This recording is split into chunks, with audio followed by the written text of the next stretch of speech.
Revandel briefingse ჩვენ გსურს ვისაუბროთ პოლიციის მხრიდან ქალი დაკავებულების მიმართ ჩადენილი ძალადობის და სექსუალური შევიწროების და სექსუალური შინაარსის მუქარის ფაქტების თაობაზე. მოგეხსენებათ, ნოემბერ-დეკემბრის თვეში პოლიცია აქციებზე აკავებდა არა მხოლოდ მამაკაცებს, არამედ ქალებს.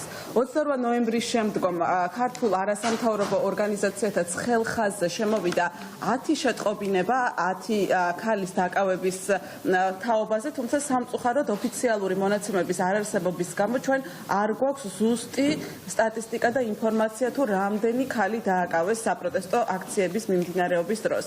შემაძრწუნებელია ის გარემოება, რომ აქციაზე დაკავებულმა რამდენიმე ქალმა საჯაროდ ისაუბრა მათ მიმართ დაკავების დროს და მის შემდგომ პერიოდში პოლიციის მხრიდან ფიზიკური ძალადობის, არაადამიანური ღირსების შემლახავი მოპყრობის, სექსუალური შევიწროების და გაუპატიურების მუქარის ფაქტების თაობაზე.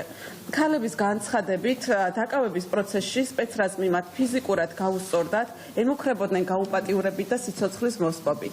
გაუპატიურების მუქარის კიდევ უფრო სიცხადისთვის ადგილი ჰქონდა სპეცრაზმელების მიერ გაუპატიურების აქტის აღწერას უწმაწური სიტყვების გამოყენებით, დაკავების სპეციალური მანქანისკენ წაყვანის მუქარას, რაც მსხვერპლისთვის კიდევ უფრო დამაჯერებელს ხდიდა აღნიშნულ სიტყვებს.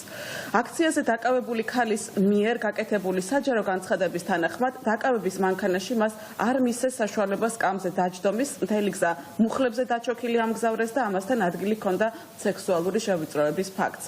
ერთ-ერთი დაკავებული ქალის მიერ გაკეთებული საჯარო განცხადებით, მას პოლიციის განყოფილებაში გადაუღეს ვიდეოები, ამცირებდნენ სექსუალური შინაარსის კომენტარებით. აქციის მონაწილე ერთ-ერთმა ქალმა, რომელსაც სახეზე ფიზიკური დაზიანებები აღენიშნებოდა, საჯაროდ გააკეთა განცხადება, რომ ის აქციის დაშლის დროს პოლიციელებმა თითქოს და განრიდების მიზნით გაიყვანეს, რის შემდეგაც სცემეს. დაუშვებელია სახელმწიფოს წარმომადგენლის მხრიდან ასეთი ქმედებების განხორციელება, ან ისეთი ქმედებების შესრულების მოთხოვნა, რომელიც დამამცირებელია, ლახავს მოქალაქის ღირსებას და მიმართულია სექსუალური თუ სხვა ნიშნით შევიწროებისკენ. წამება არაადამიანური ღირსების შემლახავი მოპყრობა არის აკრძალული და წარმოადგენს სისხლის სამართლის დანაშაულს. შესაბამისად, ჩვენ გვსურს მივმართოთ იმ ქალებს, რომლებსაც შესაძლოა შეემთხვათ მსგავსი ფაქტები და ჯერ საჯაროდ არ უსაუბრიათ. ჩვენ ქართული არასამთავრობო ორგანიზაციები მზად ვართ აღმოგიჩინოთ სამართლებრივი დახმარება კონფიდენციალურობის სრული დაცვით და წარმოვიდგინოთ თქვენი ინტერესები როგორც ქართულ, ასევე საერთაშორისო სამართლებრივ მექანიზმებში, ასევე დაგეხმაროთ, რომ მიიღოთ ყველა საჭირო სარეაბილიტაციო სერვისი. ასევე გვინდა იცოდეს ყველა ქალმა მათი საპროცესო უფლებების თაობაზე, რომ თქვენი პირადი დათვალიერება შეუძლია მხოლოდ და მხოლოდ ჩაატაროს იმავე სქესის წარმომადგენელმა. პირადი დათვალიერება არ ხდება ყველას დასანახად, მას შეიძლება დაესწროს მხოლოდ იმავე სქესის წარმომადგენელი. პირადი დათვალიერების დროს დაუშვებელია თქვენი სრული გაშიშვლება. პირადი დათვალიერების დროს სხეულის ცალკეული ნაწილის დათვალიერება ვიდეო მეთვალყურეობის კამერის თვალთა ხედვის არეალში არ უნდა იყოს მოქცეული.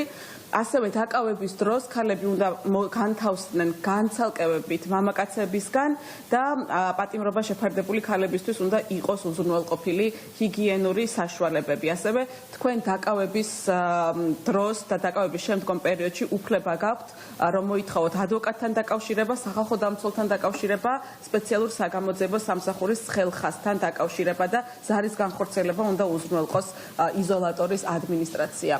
ეხლა ეკა ისაუბრებს იმ პოლიციელთა შესახებ, რომლებიც უკვე რამდენი დღეაც როგორც რომ მოწმეები ისე გამოდიან სასამართლოში. პირველ რიგში დავამატებდი ამ ნაწილს და მართალი გითხრათ, ვერ წარმოვიდგენდით, რომ საქართველოში მსგავსი ბრიფინგის ჩატარება მოგვიხდებოდა. ვერ წარმოვიდგენდით, რომ ქვეყანაში, სადაც ქალების მიმართ ასეთი პატივისცემა არის, პოლიციას შეუძლია მსგავსი ქმედებები განახორციელოს ქალების წინააღმდეგ და ასეთ მუქარებს ჰქონდეს ადგილი. ჩვენ მოუწოდებთ შინაგან საქმეთა სამინისტროს კონკრეტულ თანამშრომლებს გაემიჯნონ მსგავს ქმედებებს, ეს არ არის მეგობრებო ვაჟკაცობა, ეს არაფერში არ ჯდება, ეს არის დარღვევა ჩვენი კანონმდებლობის, საერთაშორისო ნორმების და გთხოვთ გაიხსენოთ ერთი რამ, როდესაც სადღეგრძელოს დალევთ ქალების, ხომ, გახსოვდეთ რომ თქვენი რამდენიმე კოლეგა აი მსგავს ქმედებებში იყო ჩართული და ესეთ მდგომარეობაში ამყოფებდა ქალებს. ამიტომ გაემიჯნეთ დროზე ამ ძალადობას და მსგავს ქმედებას, იმიტომ რომ კიდევ ერთხელ ეს არ ჯდება არც ქართველობაში, არც ვაჟკაცობაში და რა თქმა უნდა არც ჩვენს კანონმდებლობაში. რა თქმა უნდა ჩვენ ამ ბრიფინგს გამოვიყენებთ იმისთვის, რომ გავაგრძელოთ იმ ადამიანების იდენტიფიკაცია და იმ ადამიანების ჩამოთვლა, რომელიც ჩართული არის ძალადობაში და განსაკუთრებით პოლიციელების, რომლებიც სრულ მოწმეები არიან და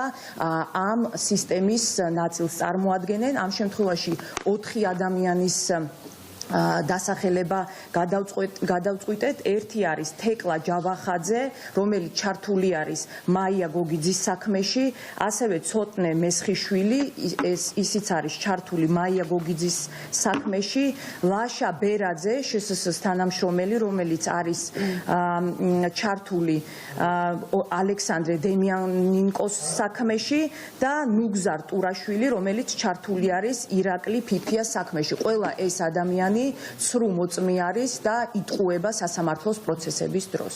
მადლობა.